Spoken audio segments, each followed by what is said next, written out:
Eu queria hoje compartilhar com os irmãos uma palavra. Eu vou estar pregando no domingo. Esse mês, nós temos 5 domingos. E eu vou estar pregando aqui praticamente uma série nesses 3 vezes que eu ministrar no domingo, nesses 5 domingos do mês de setembro, tá? Hoje é o primeiro. E eu vou estar pregando pelo menos em 3 reuniões. E nós vamos estar pensando sobre essas coisas aqui. Amém? O tema da minha mensagem é o discipulado de Jesus. Amém? O discipulado de Jesus. Eu queria que você comigo abrisse sua Bíblia em Lucas capítulo 9, versos 57 a 62. Lucas 9, 57 a 62. Nós temos no slide esse texto. Diz assim a palavra de Deus: Aconteceu que, indo eles pelo caminho, lhe disse um: Senhor, seguiste-ei para onde quer que fores. E disse-lhe Jesus: As raposas têm seus covis, as aves do céu seus ninhos, mas o Filho do Homem não tem onde reclinar a cabeça. E disse a outro: Segue-me. E ele respondeu: Senhor, deixa-me primeiro ir enterrar o meu pai. Mas Jesus lhe observou: Deixa os mortos enterrar os seus mortos, porém tu vai e anuncia o reino de Deus. Disse também outro: Senhor, eu te seguirei, mas deixa-me despedir primeiro dos que estão em minha casa. E Jesus lhe disse: Ninguém que lança mão do arado e olha para trás é apto para o reino dos céus. Pai, nós te louvamos por hoje à noite, por esse texto sagrado da tua palavra tão bendita. Fala conosco, ministra os nossos corações. Usa, meu Deus, a minha vida nesta proclamação, por causa da tua glória, por causa da tua misericórdia, por causa do teu favor. Amém, amém. O contexto diz que Jesus estava andando com seus discípulos. De repente, alguém chega para ele e diz: Senhor, eu vou te seguir para onde quer que tu vás, tu fores. E o discípulo, e Jesus diz para ele: olha, em outras palavras, Jesus está dizendo: você tem certeza, é isso que você quer? O Filho do Homem não tem onde reclinar a cabeça. Como diz a mensagem, eu não me hospedo nos melhores hotéis, né? Outro, Jesus diz: segue-me. E ele responde: Senhor, deixa que primeiro eu vá enterrar o meu pai. Mas Jesus lhe faz a seguinte observação: deixa os mortos enterrar os seus mortos. Deixa aqueles que lidam com morte lidar com as suas próprias mortes. Você lida com a vida do reino, porque o reino é um reino de vida. Disse outro: Senhor, eu vou te seguir, mas espera um pouco, porque eu tenho coisas para resolver em casa. E Jesus disse: olha, você já está comigo, não olhe para trás, nada de retroceder, porque aqueles que olham para trás não são aptos para o reino dos céus. Talvez esse primeiro discípulo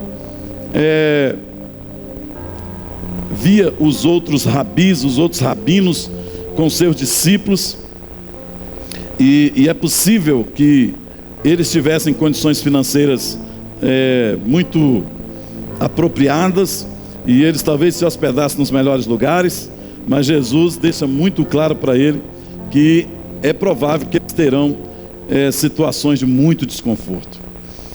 Eu separei aqui com esse texto pelo menos 5 implicações que diz respeito ao discipulado de Cristo.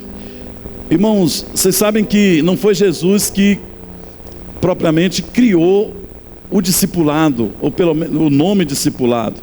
Mas discipulado é uma prática vista, usada dentro do contexto do Velho Testamento, muito antes de Jesus. E não somente no âmbito bíblico, mas os filósofos, eles também tinham seus próprios discípulos. E quando Jesus chega nesse contexto de do primeiro século ali, ele encontra os fariseus também, os rabinos da época, os escribas da época, fazendo e tendo os seus próprios discípulos. De forma que Jesus chega agora e ele começa a formação dos seus discípulos, porque ele também é reconhecido como mestre. Mas uma coisa que a gente percebe, um contraste que se percebe no discipulado de Jesus, é que ao mesmo tempo esse discipulado é radical, mas é um discipulado que flui com fluidez, com leveza, com graça.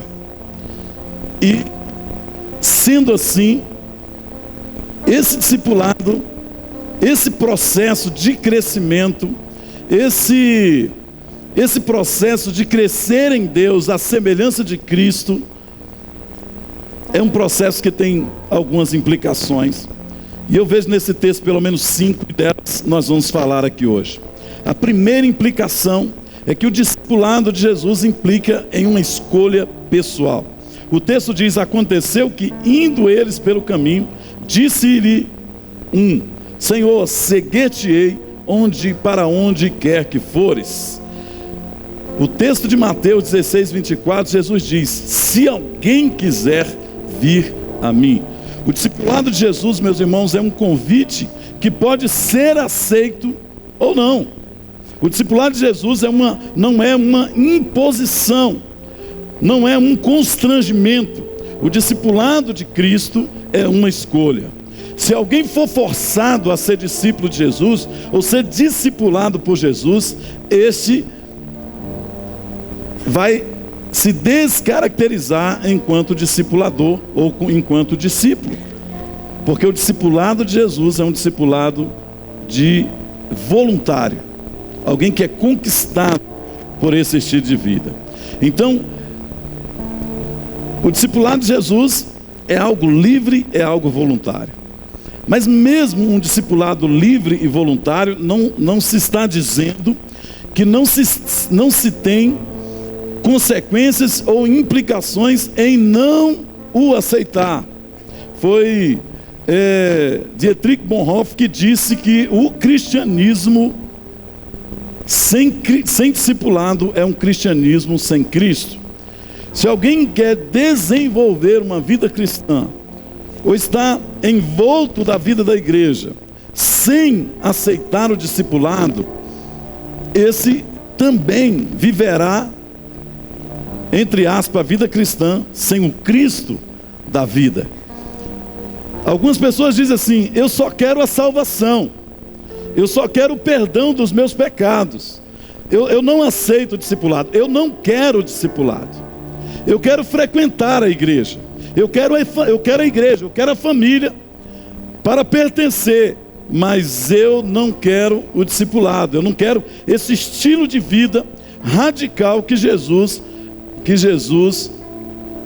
sistematizou, esse estilo de vida que Jesus propõe para aqueles que querem entrar no seu discipulado. Querido, mais cedo ou mais tarde você terá que escolher entre o discipulado, pagar o preço de crescer à semelhança de Cristo pela graça de Deus, ou o mundo. Não existe qualquer coisa diferente disso, porque o conceito cristão, o conceito de cristãos nominais não é encontrado na Bíblia em lugar nenhum. Eu venho ao culto, eu faço um serviço no estacionamento, eu faço um serviço no berçário. Olha para mim, eu cuido da projeção ali, da mesa, eu toco no louvor, eu canto na adoração, eu cuido da porta, eu cuido do estacionamento, enfim, eu prego na igreja. Eu estou fazendo muita coisa na igreja, mas eu não quero discipulado. E eu estou gostando muito que agora, pelo conhecimento dos propósitos de Deus para toda a existência humana, eu entendi que eu quero ter um ministério, eu quero servir, eu quero fazer algo no culto, eu quero fazer algo nas reuniões, enfim. Mas A questão do discipulado não é necessariamente o que você está fazendo, mas a questão é quem você está se tornando. Igreja, irmãos, família, tem a ver em quem você está se tornando. Esse é o projeto de Deus. A vida cristã é um pacote fechado. Ou você aceita receber esse tudo, ou você não aceita receber nada. Não dá para ficar em cima do muro. Mas cedo ou mais tarde, nós vamos precisar de tomar uma decisão. Ou escolher o discipulado, ou escolher abandonar a vida da igreja, abandonar a família. Por quê? Porque o ímpio não permanecerá na congregação do justo. Não é possível. O apóstolo João diz, olha, aqueles que saíram de nós, saíram porque eles não eram de nós. Eles não pertenciam à família. Se nós delongarmos, irmãos, em tomar a nossa decisão em favor de uma vida de discipulado, por fim, nós vamos abandonar a família. Nós vamos ficar órfãos da vida da igreja, porque a vida cristã é um pacote fechado. Amém? Então, o discipulado de Jesus é uma escolha voluntária. Mas mesmo essa escolha vai trazer implicações. Segundo lugar, discipulado de Jesus implica em um alto custo, implica em um preço. E aconteceu que, indo eles caminho, lhe disse um: Senhor, seguiste-ei para onde quer que fores? E disse-lhe Jesus: as raposas têm seus covis, as aves do céu ninhos, mas o Filho do Homem não tem onde reclinar a cabeça. Talvez seria mais interessante você ir seguir os herodianos. Eles são políticos e eles têm muito dinheiro. Talvez seria mais interessante você ir para o partido dos fariseus. Eles têm muitos recursos também. Talvez seria mais interessante você seguir os saduceus. Você tem certeza que você quer seguir-me, que você quer ser meu discípulo, que você quer um discipulado? Olha, as raposas têm os seus covis, têm os seus lugares, as suas moradas, as aves do céu têm os seus ninhos, mas eu não tenho onde reclinar a minha cabeça. Jesus está falando que o discipulado dele tem um preço, tem um custo. Na jornada do discipulado existe um preço para ser pago. Às vezes será muito desconfortável ser um discípulo de Jesus. Alguém disse que, em contraste com a salvação, que é de graça, o discipulado, irmãos,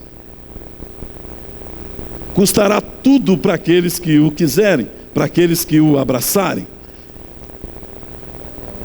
Em Lucas capítulo 5, verso 11, e levando os barcos para a terra, deixaram tudo e o seguiram. Deixaram o que, irmãos?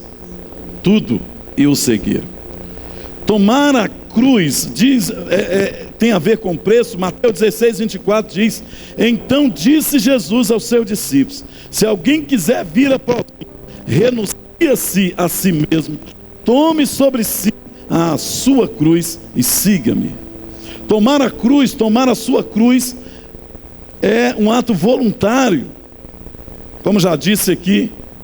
Então cruz não tem a ver com um cônjuge, um marido ruim, uma esposa ruim, um filho ou um pai doente que está dando trabalho, ou qualquer coisa desse tipo. A implicação da cruz vai além de parar de pecar, de matar ou roubar. Às vezes a gente pensa que está fazendo muito, está indo muito bem no discipulado, quando a gente decide que não vai pecar mais. Mas a cruz vai além de não matar e não roubar, não mentir mais, etc, coisa do tipo. Tomar a cruz, irmãos, consiste principalmente em pagar o preço de estar no centro da vontade de Deus. Amém? De estar no centro da vontade de Jesus. Levar a cruz não tem a ver com condenação ou castigo, ainda que tenha a ver com morte.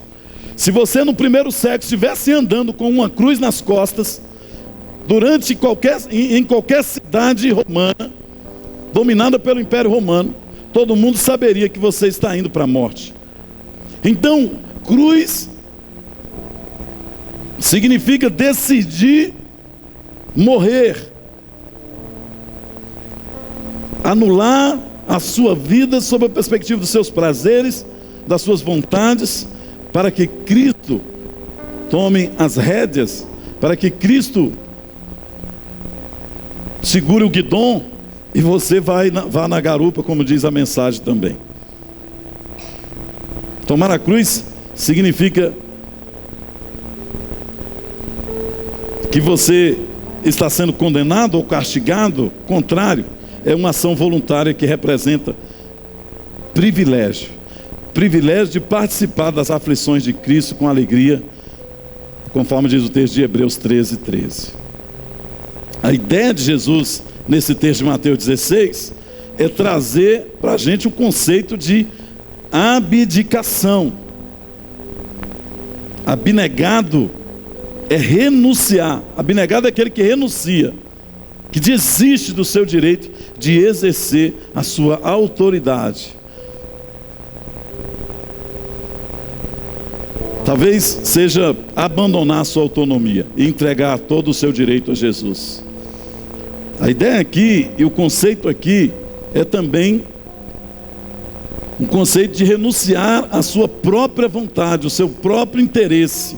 Tem a ver com sacrifício, tem a ver com generosidade. Você então quer decidir hoje, como disse no primeiro tópico, seguir Jesus? Saiba que há um custo, e esse custo não é baixo, esse custo é alto, esse custo não é barato. Seguir Jesus vai implicar em sacrifício de muitas coisas em sua vida, de muitos prazeres, de muita vontade. Tem a ver com rendição. É o ato de se render. As coisas mais importantes, primeiro, a prioridade é a vida e não a morte, diz a versão desse texto que lemos hoje. Diz: Senhor, deixa que primeiro eu vá enterrar o meu pai. Mas Jesus lhe observou: deixa aos mortos o enterrar os seus próprios mortos, porém tu vai e anuncia o reino de Deus. Em terceiro lugar, discipulado de Jesus implica em prioridade. Na mensagem, essa expressão, como disse, é as coisas mais importantes que vêm em primeiro lugar. A prioridade é a vida e não a morte. Discipulado de Jesus implica em prioridade. Diga comigo assim: prioridade. O discipulado que é vida cristã, que é a vida de Cristo agindo em nós, deve ser a nossa primeira prioridade. O texto sagrado diz que quando os discípulos foram chamados, muitos deles estavam pescando. E chamou-os, diz Mateus 4:22. Eles, deixando imediatamente o barco e seu pai, seguiram-no. Então, os discípulos, Levi, que é o Mateus, estava colhendo impostos lá na sua barraca, na sua banca, e Jesus o viu e o seguiu. A Bíblia diz que ele deixou a barraca imediatamente e seguiu Jesus. Então, discipulado tem a ver com prioridade, irmãos. Depois do discipulado de Jesus, todas as outras coisas são secundárias. Todas as outras coisas podem esperar, porque a primeira coisa que não pode ser adiada, que não pode esperar, é o discipulado de Jesus. O discipulado com Jesus requer urgência. Ele não pode ser adiado por qualquer motivo, em face de qualquer coisa, inclusive da morte. Inclusive a morte de pessoas muito importantes, como a morte do seu pai. Porque aqueles que se abrem para o discipulado estão se abrindo para a vida. Em outras palavras, não existe argumento para o adiamento do discipulado, desse processo extraordinário chamado de discipulado bíblico. Então, crescer em Deus, a semelhança de Cristo, é uma prioridade, irmãos, para todos nós. Tem gente dizendo assim: depois que eu casar, eu vou me comprometer com o discipulado. Mas quanto mais longe ficamos do discipulado, mais vida perdemos. Depois que eu terminar a faculdade, eu vou me comprometer com o discipulado de Jesus. Não, quando eu conseguir um emprego, então aí eu vou me comprometer com o discipulado de Jesus. Outros dizem, quando eu conseguir mais dinheiro, aí eu vou comprometer-me com o discipulado de Jesus. Não, enquanto eu for jovem, eu não vou mexer com isso. Quando eu ficar mais velho, eu vou me comprometer com o discipulado de Jesus. Tem muita gente dizendo depois e depois, mas Jesus está dizendo agora, agora e agora. Jesus diz agora, Satanás diz depois.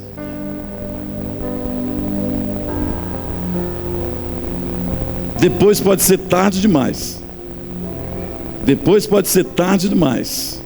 Priorize o discipulado, filho. Escolha viver uma vida sobre a perspectiva dos valores, dos princípios da vida de Jesus. Porque depois pode ser tarde demais. Porque qualquer que quiser salvar a sua vida, perdê-la-á. Mas qualquer que perder a sua vida por amor de mim e do Evangelho, esse a salvará. Pois que proveito há ao homem que ganhar o mundo todo e perder a sua alma? Marcos 8, 35 e 36. Estamos querendo reter coisas, conservar coisas, guardar coisas, enquanto adiamos um discipulado radical com Jesus. Mas nós estamos perdendo vida. Priorizar significa não somente abraçar o principal, mas também abandonar, descartar muitas boas coisas que todos os dias se aparecem ou se apresentam para nós no nosso dia a dia. Coisas que são erradas e coisas que são pecados, mas coisas que não necessariamente são erradas e pecados. Porque o discípulo precisa entender que ele tem uma prioridade. E qualquer coisa, ainda que não seja pecado, que se te distancie do discipulado de Cristo, seja ela qual for, ela se constitui um inimigo seu. Você entendeu isso? Eu vou repetir. Nós estamos fazendo coisas que não são necessariamente erradas, que não são necessariamente pecados. Dependendo do olhar que temos, do lado que se veja, há progresso nisso, em tantas outras áreas. Mas se qualquer coisa está nos distanciando do discipulado, do crescimento em Deus, a semelhança de Cristo, essa coisa se constituiu como um inimigo nosso.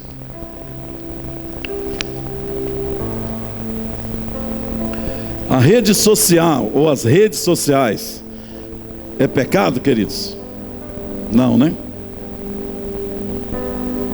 Mas se a rede social está criando adiamentos, está criando distanciamentos, esfriamento na minha relação de discipulado com o meu Senhor, então essa coisa é meu inimigo e precisa de ser banido da minha vida. Quantos estão me entendendo hoje? Então, não é só abraçar coisas boas, mas também abandoná-las quando for o caso. O discipulado, como estabelecido por Jesus, irmãos, é uma cura de Deus para toda a condição humana. No discipulado de Jesus, ele vai englobar todas as áreas da nossa vida, todas as áreas da vida humana, de forma que é em Jesus, no discipulado com ele, que nós somos completos. Porque originalmente discipulado traz consigo a ideia de suficiência, ou seja, tudo o que você precisa para uma vida completa, para uma vida plena, você só consegue encontrar na pessoa de Jesus. De forma que nós podemos colocar todas as demais coisas em segundo lugar, como já disse, porque o discipulado com Cristo traz um escopo de qualidade, de quantidade capaz de satisfazer plenamente todo o nosso ser. Nós estamos sempre, na nossa infantilidade, querendo mais e querendo mais. Eu quero mais isso, eu quero mais aquilo, eu quero mais aquilo. Eu quero mais roupa, eu quero mais viagem, eu quero mais isso, eu quero mais aquilo. Você sabe por que a gente quer tanto mais? Porque nós não achamos plenamente aquilo que nos é suficiente. Porque quem quiser ter e satisfazer-se, precisa abraçar o discipulado de Jesus, porque ele é suficiente para nós. O apóstolo Paulo diz isso em outras palavras, quando ele diz que sabe estar bem vestido e não está vestido também, sabe ter muito para comer e não ter muito para comer, ou quase nada para comer. Então essa é a perspectiva do discipulado, alguém que está crescendo em Deus, sabe que todas as coisas cooperam para o bem daqueles que amam a Deus. Você precisa é de Jesus. Estava vendo a Yasmin falando da faculdade, mas vocês sabem, eu sou bombeiro militar há 29 anos e 6 meses, aleluia. E eu sou oficial do Corpo de Bombeiro, mas eu entrei soldado no Corpo de Bombeiro. E interessante que tinha muita vontade de ser cabo, porque o cabo não faz faxina. Quem já foi militar aqui? Muito pouca gente, hein? Quem é militar ou foi, faz assim. O cabo não faz faxina. Tinha muita vontade de ser cabo. E eu pensava que o dia que eu fosse cabo eu ia ser feliz. O soldado tem uma divisa só, o cabo tem 2. E quando colocou aquelas 2 divisas em mim, que eu me tornei cabo, eu percebi que nada aconteceu. E eu fiquei frustrado. E o Espírito Santo falou para mim: você precisa é da minha suficiência. Você precisa de mim. E eu entendi isso, irmãos, em 93.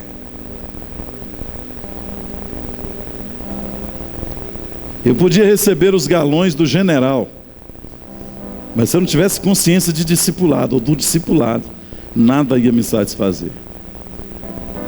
Você precisa de crescer profissionalmente, você precisa ascender na sua carreira, amém, você pode fazer isso, mas você não pode botar a sua esperança nessas coisas e se realizar nisso, porque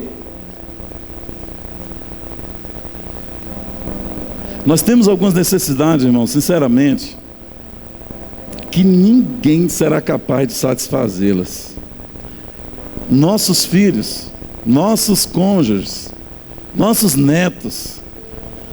Eu estava tão feliz quando a Paula ficou grávida, e aí o Pedro nasceu, e eu pude curtir esse bebê, curtir esse garotinho agora que tem quase 5 anos, de boa, sem a crise de botar nele a expectativa da minha realização, porque eu me realizo em Jesus. Se você entendeu isso, aplauda ele.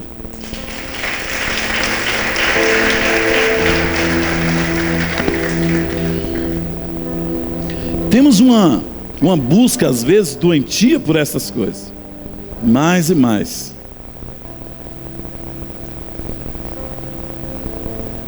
Talvez falte mais entrega para o discipulado. Às vezes a gente tem um discipulado de reserva. Nós dizemos: ó, Deus, eu não vou entregar tudo não, porque vai que o Senhor falta, aí eu tenho ali, eu não vou assim entregar tudo. Com relação à pureza, por exemplo, eu vou deixar uma reservinha, porque na hora certa pode ser que Jesus não me supra e eu tenho a minha reserva. Com relação à fidelidade, pessoas estão dizendo: não, isso é inconsciente, irmãos. Isso às vezes é inconsciente. Não é inconsciente, isso às vezes é sem planejamento, mas está na gente. E às vezes a gente fica dizendo: não, de alguma forma eu não vou ser fiel não, porque se eu for fiel pode ser que vai falta, e aí? O nome disso é falta de discipulado, de uma consciência do discipulado cristão, do discipulado de Jesus. Esta é uma relação pessoal de desconfiança, porque o discipulado de Jesus é uma relação pessoal de completa confiança, de entrega total. E aí a exortação, a animação minha para você aqui hoje é: entregue tudo para Jesus sem reserva, sem medo, com confiança. Atire-se aos braços do Senhor de olhos fechados. Porque discipulado é mais ou menos isso aqui, ó. É como subir lá no prédio de 22 andares e saltar, com a certeza de que Jesus vai te segurar. Não tem outro jeito de ser discipulado. Esta é uma relação de confiança. Eu garanto para vocês que se o pai colocar o Felipe, colocar o Pedrinho ali e falar: meu filho, pula, ele não vai pensar duas vezes, ele vai pular, sim ou não? Então discipulado é isso. Discipulado é pular nos braços de Jesus, pular nos braços de Cristo, de Deus, do Pai, sabendo que Ele vai suprir, que Ele vai te segurar. Do lado de cá, Deus vai estar ali pronto para pegar, para te completar, para ser suficiente para você. Em quarto lugar, o discipulado de Jesus implica em se tornar um agente do reino de Deus. Olha o que diz o texto: deixa os mortos enterrar os seus mortos, porém tu vai e anuncia o reino de Deus. Aleluia. Meus irmãos,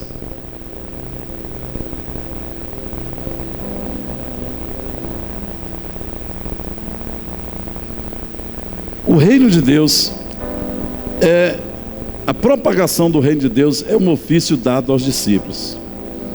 E às vezes nós dizemos assim: Deus, eu sou um bom isso, eu sou um bom aquilo, eu faço na obra de Deus isso e aquilo, mas não me manda proclamar o reino de Deus, não.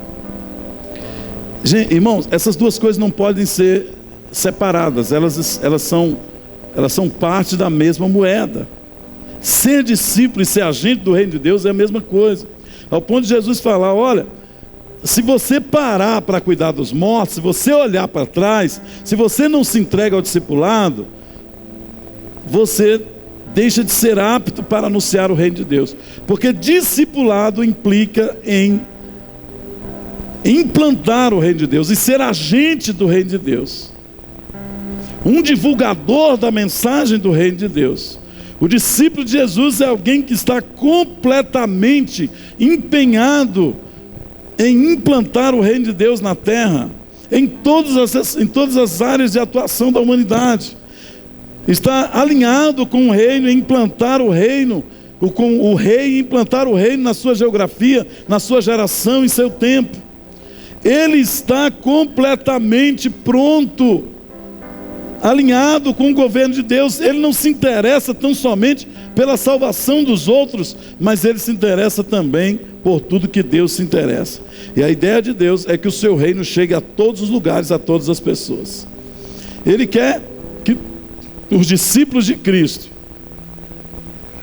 na verdade, são os únicos agentes autorizados a fazer essa proclamação e viver esse reino, e dizer: é chegado o governo absoluto de Deus. Você é convidado, enquanto discípulo, a pregar o reino, discipular pessoas, porque discipulado também tem a ver com reprodução de outros. Discipulado de Jesus tem a ver com estar se reproduzindo em outros discípulos que se reproduzem. Ei, querido, chega seu ouvido aqui, por favor. Você pode não dar a mínima no que eu estou falando hoje, mas se você está há anos sem influenciar uma pessoa para Jesus, significa que você não está levando a sério o seu discipulado com Cristo. Porque discipulado tem a ver com reprodução. E para provar isso, Jesus, que criou todas as coisas, colocou uma semente em todas as árvores, em todas as plantas, em todos os animais. E colocou uma semente em cada um de nós. Se Ele fez o universo com toda essa capacitação de reprodução, Ele, quando faz o homem, também dá essa capacidade de reprodução, dando à mulher ovário, dando ao homem semente. Então, Ele também, como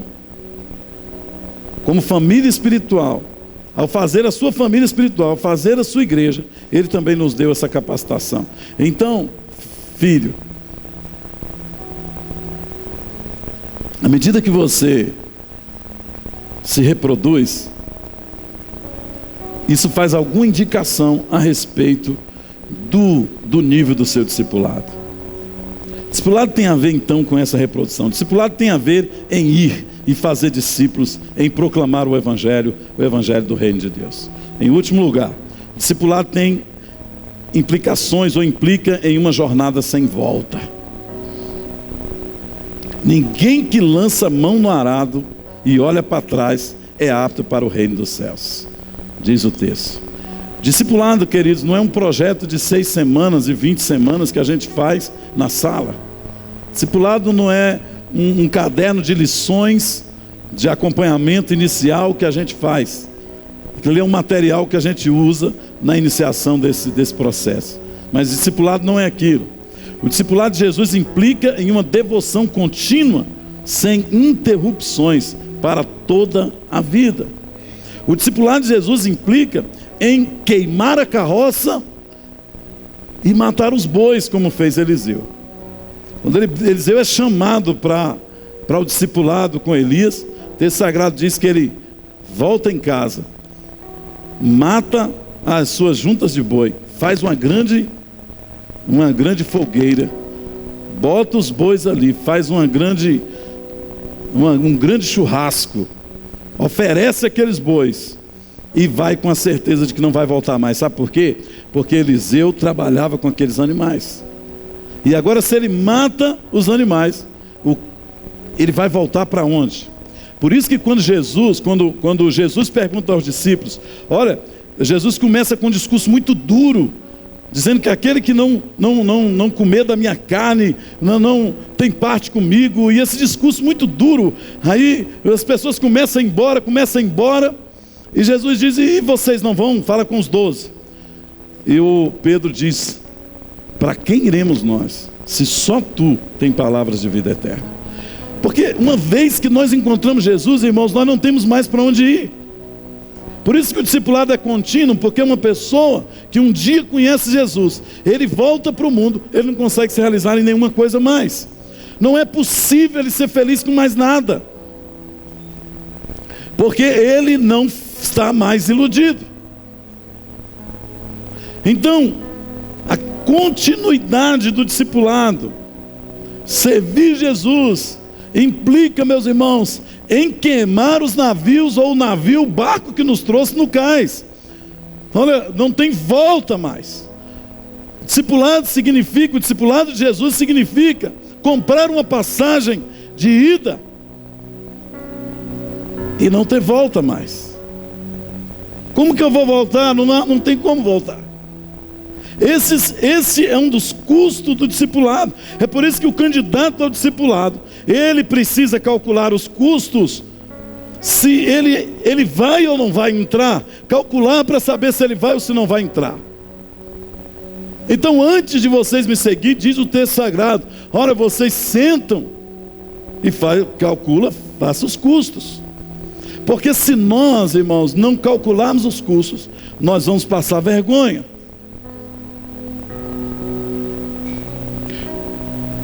Existem princípios a respeito da família. Calcule os custos. Se você quer ser discípulo de Jesus, calcule os custos a respeito da família. Às vezes, irmãos, eu estou pastoreando há quase 20 anos, e às vezes a gente é acometido com argumentos, pessoas tentando se divorciar, tentando se separar, e elas começam com tanto argumento. Elas não calcularam os custos. Você que é jovem, calcule os custos da santidade, calcule os custos da questão da sexualidade, por exemplo. Porque, irmãos, se nós não calcularmos os custos, nós vamos passar vergonha, e o que é pior, a gente passa vergonha e bota a culpa na nossa vergonha, na igreja, na família, no lar, que não tem nada a ver com isso. Eu nunca vi uma pessoa pecar, errar e dizer que a culpa é dela, a não ser as pessoas muito honestas. A pessoa que não quer discipulado, que não quer tratamento, ela fica colocando as responsabilidades na vida da igreja. que só fez amá-la e querer ajudá-la nesse processo de discipulado.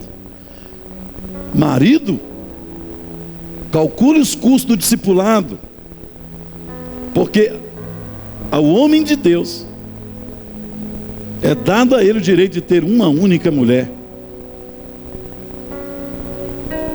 Ei, mulher, calcule. Jovem que está aqui, moça que está aqui, calcule os custos. É isso que Jesus está nos chamando, para calcular os custos. Homem de negócio que está aqui, calcule os custos do discipulado. Pastores que estão aqui, calcule os custos do discipulado. Discipulado não é um projeto para a vida toda. É um projeto que não tem volta. É um projeto que tem custos. Eu vou dizer algo, irmãos.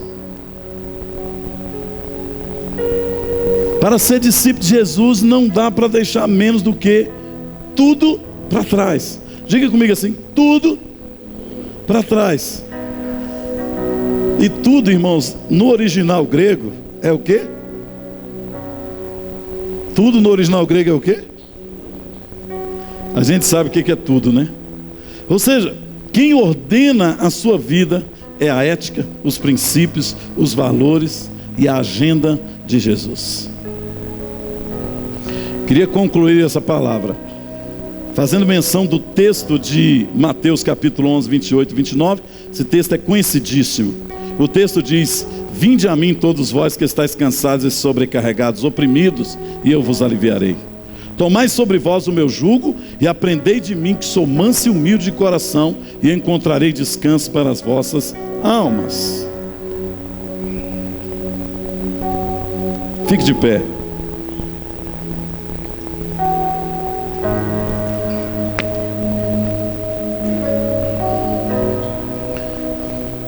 Olhe para mim aqui, todos vocês. Ao som desse teclado, feche os seus olhos aí. Sabe, irmãos,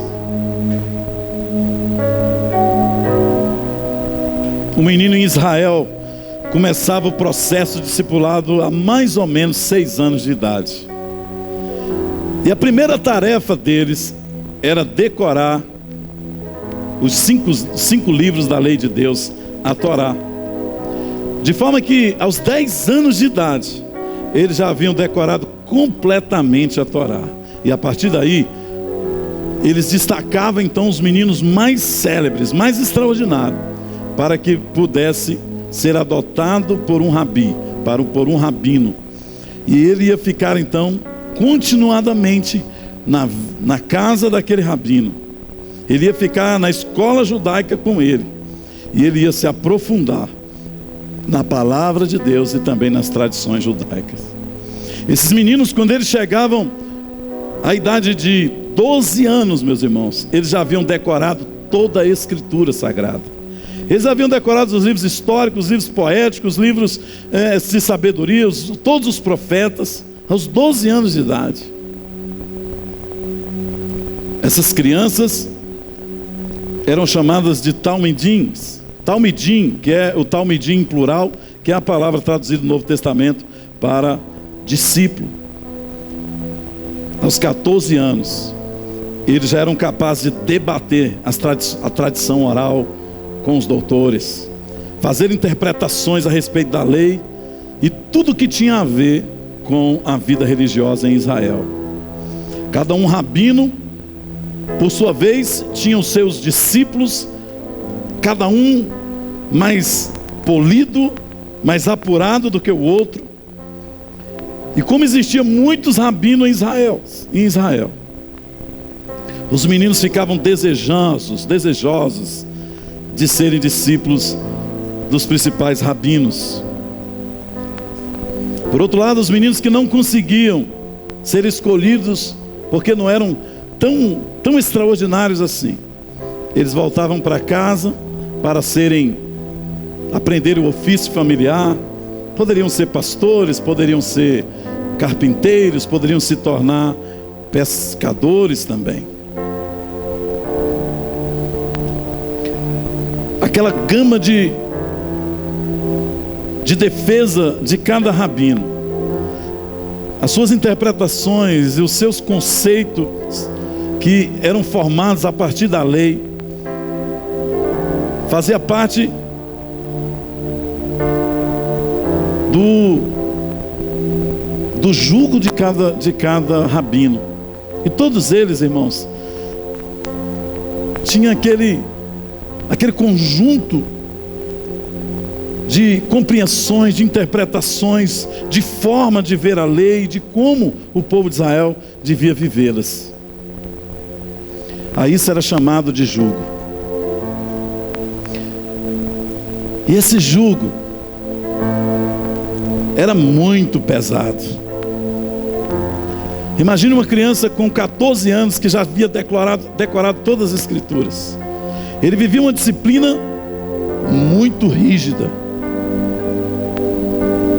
E é nesse contexto, irmãos, que Jesus chega com essa palavra dizendo aos discípulos: ei, vinde a mim todos vós que estáis cansados, oprimido e sobrecarregado, e eu vos aliviarei. Tomai sobre vós o meu jugo e aprendei de mim, que sou manso e humilde de coração. E então vocês vão encontrar descanso para as vossas almas. Em outras palavras, Jesus está dizendo: eu também tenho um jugo, eu também tenho algo a dizer sobre a vontade de Deus diante da sua palavra. Eu tenho algo para ensinar a vocês de como viver e de como aplicar essa palavra de Deus para as suas próprias vidas. A diferença de Jesus dos demais rabinos, meus irmãos, daqueles tantos rabinos da sua época,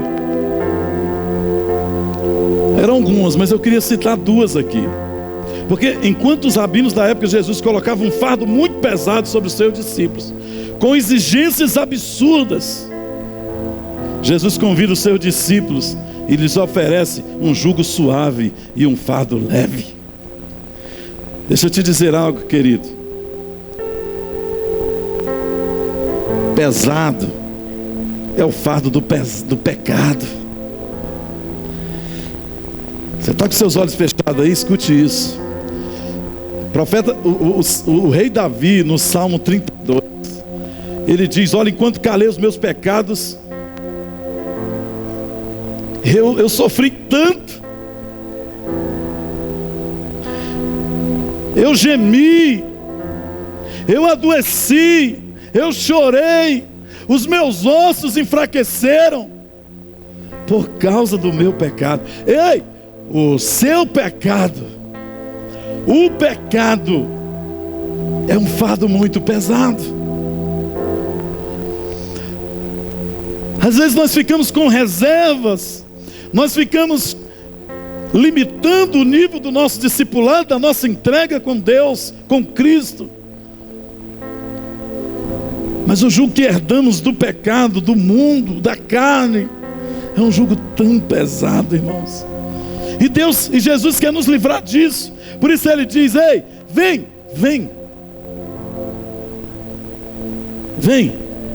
vinde a mim, vem a mim. Se você está cansado do pecado, se você está cansado, eu quero te aliviar. Se você está oprimido,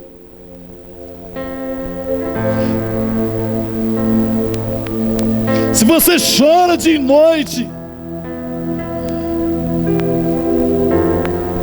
e tua vida se tornou seca, vem para cá em nome de Jesus. Vem, porque Jesus quer te aliviar. Ele quer dar um jugo para você.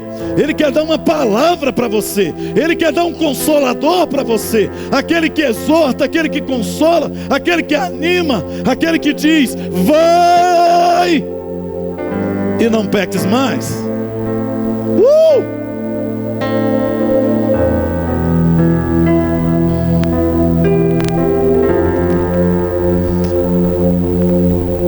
Uma coisa tão tremenda aqui é que Jesus diz que os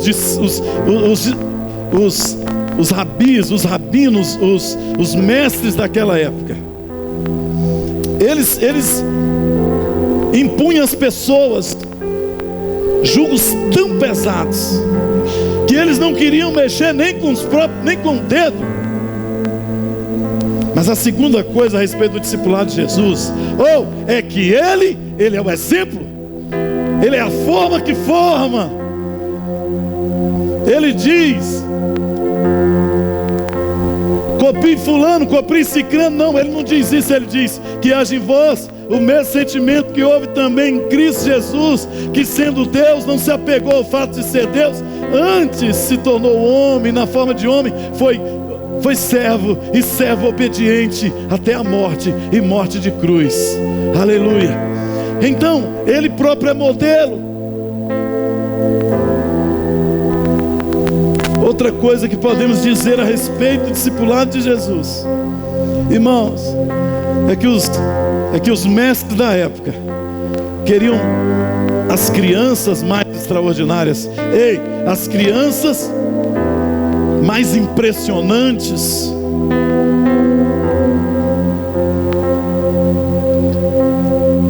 Mas Jesus convida pessoas comuns como eu e como você para fazer parte do seu discipulado. As crianças um pouco abaixo do extraordinário, crianças no nível da média, eram rejeitadas. Voltem para a casa dos seus pais, vocês não servem como discípulos meus. Mas Jesus, o mestre dos mestres, ele diz: achegai-vos a mim. Não importa o seu passado. Eu não quero saber do seu passado. Eu não quero saber se você é extraordinário, se você é inteligentíssimo, se você é rico, se você tem dinheiro, se você é velho ou novo. Eu te chamo, vem a mim, em nome de Jesus, e eu vou te aliviar. Você que está cansado, você não precisa ser ninguém com dinheiro. Eu não me importo nem com a sua religião. Eu só quero que você venha a mim.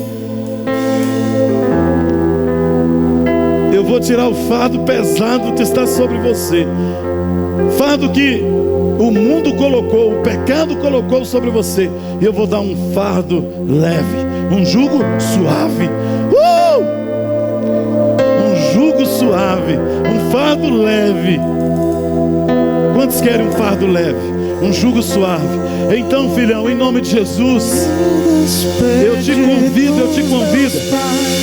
convido, em nome de Jesus, a tomar uma posição radical.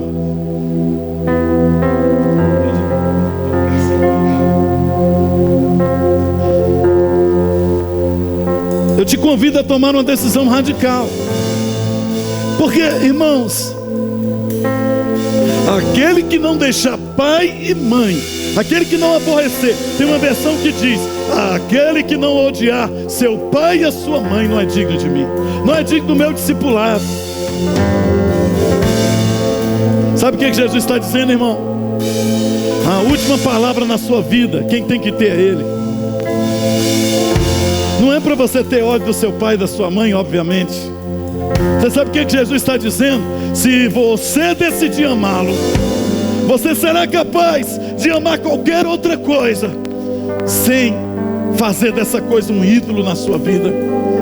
E você então terá uma vida livre, uma vida liberada, uma vida para viver plenamente diante de Deus. Eu não consigo vencer o pecado. Diga não ao pecado, meu filho. Diga não ao pecado. Diga sim ao discipulado.